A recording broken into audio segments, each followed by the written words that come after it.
In 5, 4, 3, 2. Never before has the ability to come in front of a camera and speak been held in such high regard. We elect presidents based on their ability to give a speech or look into the camera. But the number one fear in America is the fear of public speaking. How to overcome your fear, next on The Jeff Crilley Show.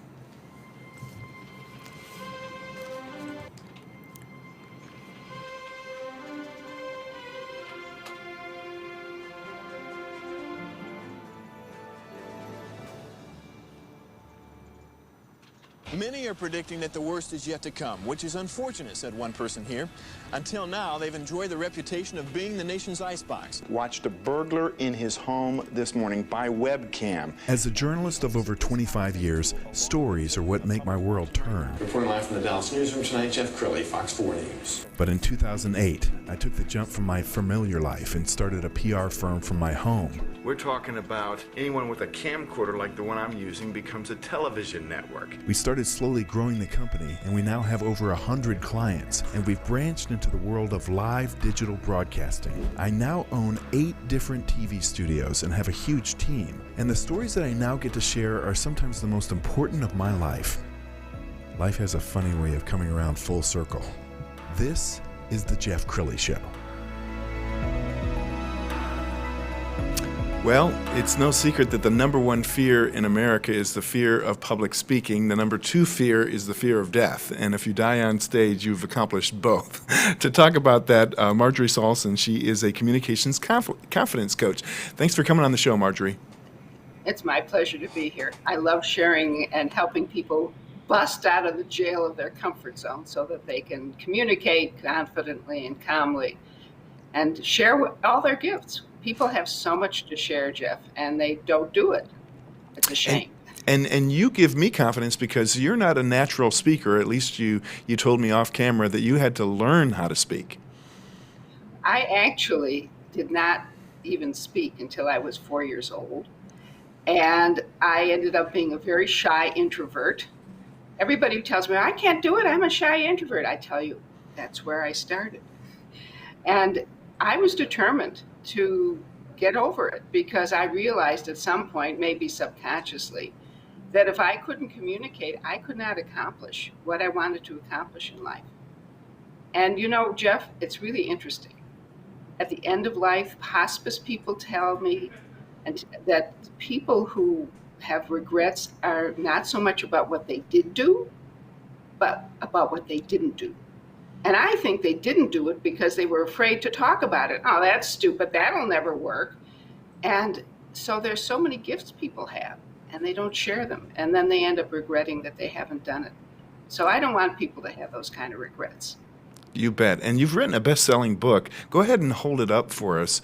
It's called Empowering Business Owners to Overcome Speaking Fears, whether you're talking to one person or 1,000 people. That is amazing. Tell us what's in the book, Marjorie. Okay, well, this is a fun book because it's 140 little pieces of advice, and you can just kind of glance through it and pick out something. And the other thing that it has is I'm a big believer in graphics. So this is the one I chose for rejection.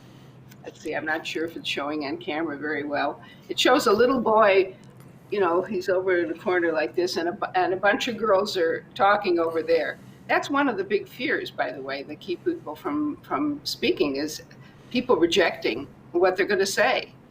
So is part of the secret to just get in the zone and tune out that head trash, I call it? Because I think we can all talk ourselves into getting nervous, but if you listen to that voice, you could fall apart. Yeah, well, I tell people stop running horror movies in your mind. And as a matter of fact, there's a famous quote about fear of speaking, and it's from Mark Twain.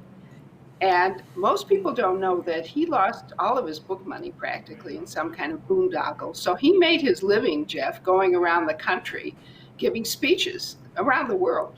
And he said that there are 2 types of speakers: those who are nervous and those who are liars.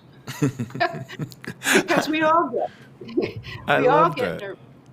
Well, Yeah, go I ahead. got to say you've got some pressure on you, because when you hold yourself up as a confidence coach and a kind of a speaking guru, you really can't have a bad speech, can you? We've got some video of you in front of an audience. Tell us what it's like when you hold yourself out as a kind of a speaking guru. Are you aware that everybody's judging you? Well, let me tell you something, Jeff.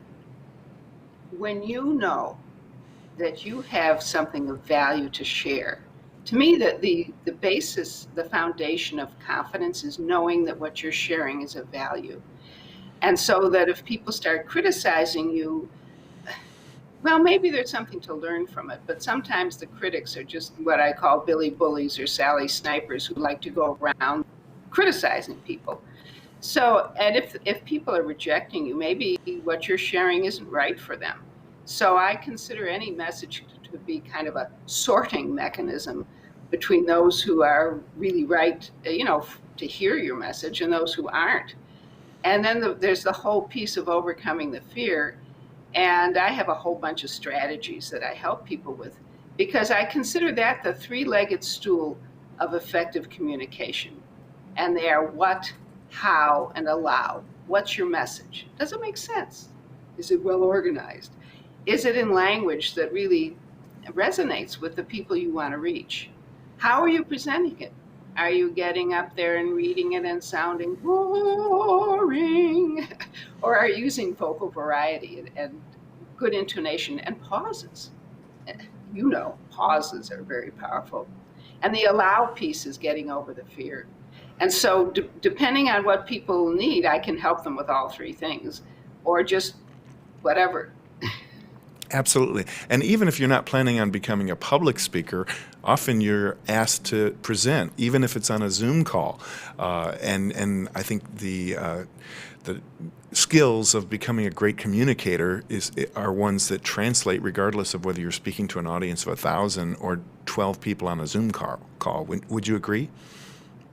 Absolutely. And that's why I originally was calling myself a public speaking coach, but I changed it because, people think public speaking, that's giving a speech, right? I consider it any time you talk to somebody other than yourself. I've worked with people who could talk, to an audience of 1,000, but they have so much social anxiety they couldn't go to a networking event, or they're afraid of getting on the video. I hate how I sound, so I help them improve the sound of their voice. People, the first time they listen to themselves, that doesn't sound like me. That's because we hear our voices in our head, and when it's recorded, then we hear it from outside in our ears. So that's kind of a shock for people, how they sound when they're recorded.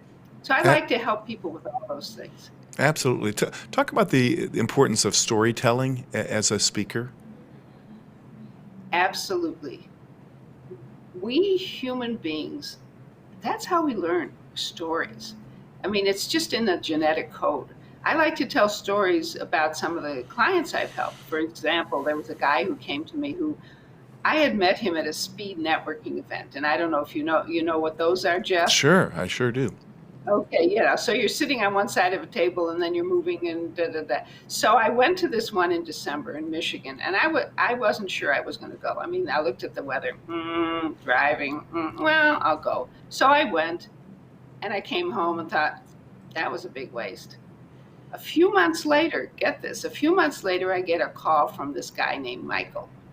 He evidently had gone home and given my card to his wife.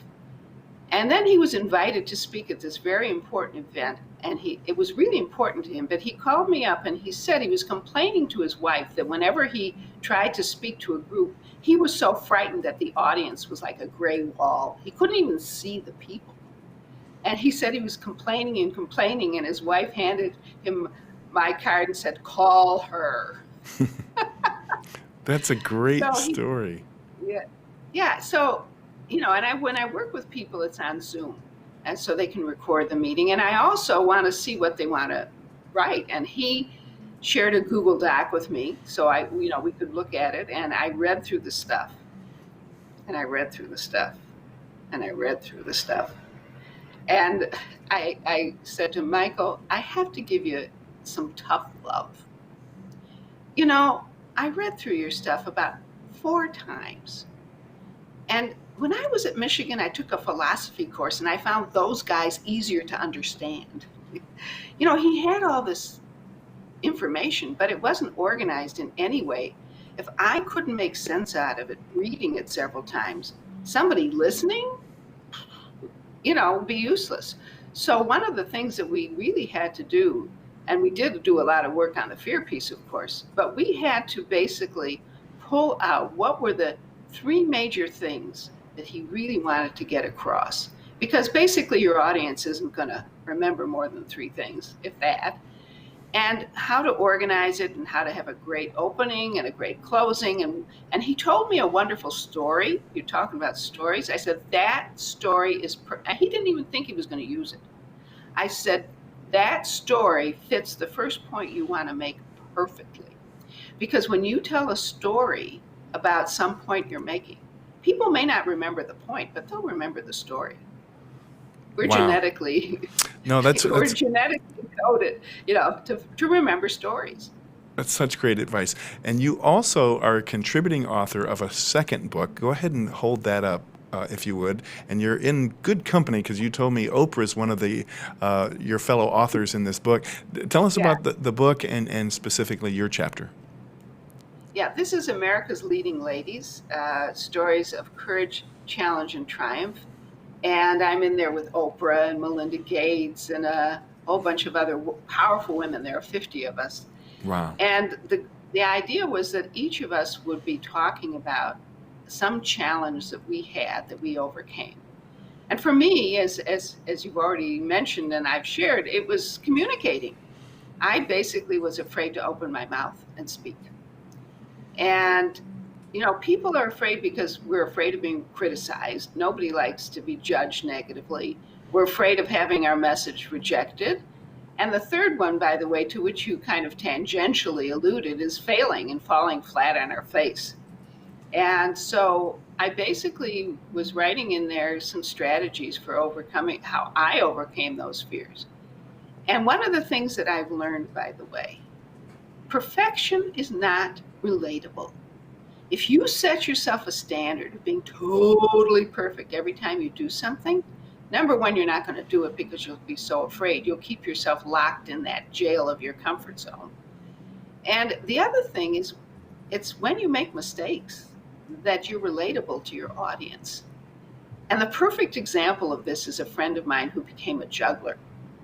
And he said the very first thing out of his teacher's mouth was, "You will drop something." You will drop something. You can't be a juggler and not drop something. And it's the same thing with public speaking. You're going to goof sometimes. And think about when you watch a juggler and the juggler drops something. The whole audience goes, "Ah," and they feel so badly for that juggler. And when that juggler picks up something and starts juggling again, routinely they get applause for doing it. And that's what happens if you make a mistake. If you can kind of, roll your eyes, or if you said something that came out completely wrong, you said, "Wait a minute, that came out wrong. I got to try again."